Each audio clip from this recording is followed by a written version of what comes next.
ദൈവത്തിന് മഹത്വം. നമ്മുടെ പ്രതിദിന ആഹാരം ഏപ്രിൽ 20. സ്നേഹത്തിലെ ത്യാഗത്തിന് മൂല്യമുണ്ട്. നിങ്ങൾ എന്നെ സ്നേഹിക്കുന്നുവെങ്കിൽ എൻ്റെ കൽപ്പനകളെ കാത്തുകൊള്ളും. യോഹന്നാന്റെ സുവിശേഷം 14 അധ്യായം 15 വാക്യം.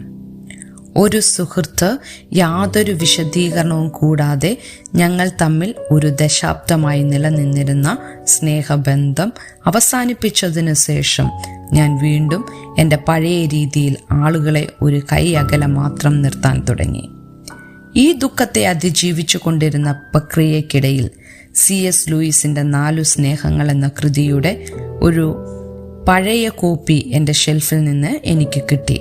സ്നേഹത്തിന്റെ വ്രണപ്പെടുത്തുന്ന സ്ഥിതിയെപ്പറ്റി ശക്തമായ നിരീക്ഷണങ്ങൾ അദ്ദേഹം നടത്തുന്നുണ്ട്. സ്നേഹമെന്ന സാഹസത്തിന് ഒരാൾ മുതിർന്നാൽ അവിടെ ഒരു സുരക്ഷിത നിക്ഷേപം ഉണ്ടാകുകയില്ല. എന്തിനെയെങ്കിലും സ്നേഹിക്കുകയാണെങ്കിൽ ഹൃദയം പിഴിയപ്പെടുകയോ തകർക്കപ്പെടുകയോ ചെയ്യാം.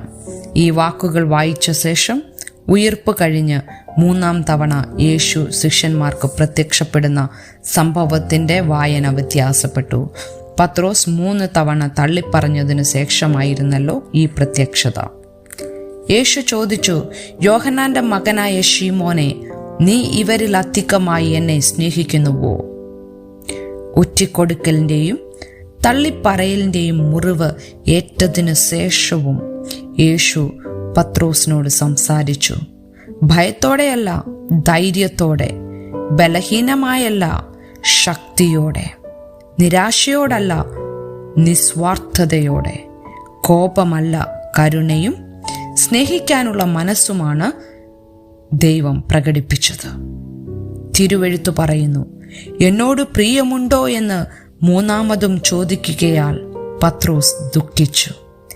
എന്നാൽ യേശു പത്രോസിനോട് യേശുവിനോടുള്ള അവന്റെ സ്നേഹം മറ്റുള്ളവരെ സ്നേഹിക്കുന്നത് വഴിയും തന്നെ അനുഗമിക്കുന്നത് വഴിയും തെളിയിക്കുവാൻ ആവശ്യപ്പെട്ടതുവഴി എല്ലാ ശിഷ്യന്മാരോടും വ്യവസ്ഥയില്ലാതെ ത്യാഗപൂർവം സ്നേഹിക്കുവാൻ ആഹ്വാനം ചെയ്യുകയാണ്. നീ എന്നെ സ്നേഹിക്കുന്നുവോ എന്ന ചോദ്യത്തിന് ഓരോരുത്തരും ഉത്തരം പറയേണ്ടതുണ്ട്. നമ്മുടെ ഉത്തരം മറ്റുള്ളവരോടുള്ള സ്നേഹത്തിൽ പ്രതിഫലിക്കും. ചിന്തിക്കുക, എന്തുകൊണ്ടാണ് സ്നേഹവാനായ ഒരു ദൈവം തൻ്റെ പ്രിയ മക്കളോട് യേശു ചെയ്തതുപോലെ മറ്റുള്ളവരെ സ്നേഹിക്കാൻ, വേദന ഏൽക്കുവാൻ ആവശ്യപ്പെടുന്നത്? ദൈവത്തോടുള്ള ഗാഢമായ ബന്ധം സ്നേഹത്തിനു വേണ്ടി എന്ത് ത്യാഗവും ചെയ്യാൻ നിങ്ങളെ ധൈര്യപ്പെടുത്തുന്നുണ്ടോ? ദൈവത്തിന് മഹത്വം.